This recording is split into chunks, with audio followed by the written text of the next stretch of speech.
深圳的特產是什麼？加唔完嘅班同埋食唔完嘅豬腳飯。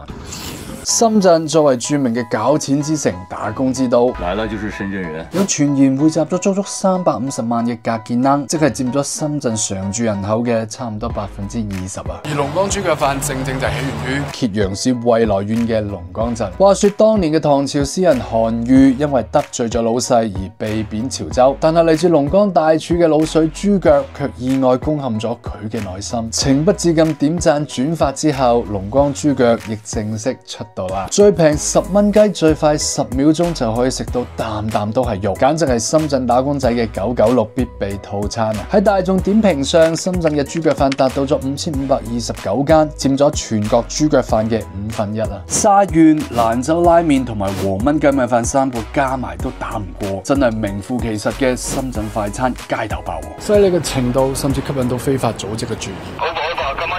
話說有啲歐美國家極度嫌棄豬腳同埋豬雜，甚至要貼錢出口，因此衍生咗一條用大飛走私凍肉嘅灰色產業鏈。無論真假，擺入口嘅嘢最好都係揀翻證照齊全嘅正規食肆。今日嚟到咗呢一間我 friend 推介嘅係龍華區嘅網紅豬腳飯。這個4點筋是什麼意思啊？有一個豬皮帶來的。那個4點筋拼豬腳。好，謝謝。嗱，呢個咧就係傳說中嘅4點筋啦。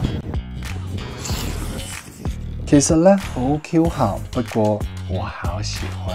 最後再飲埋碗附贈嘅苦瓜湯，好食、好吃、好正。對於潮汕人嚟講，熱騰騰嘅豬腳飯係家鄉嘅味道，但係對於廣大深圳打工仔嚟講，啖啖肉嘅豬腳飯就係深圳嘅味道，頂硬上嘅符號。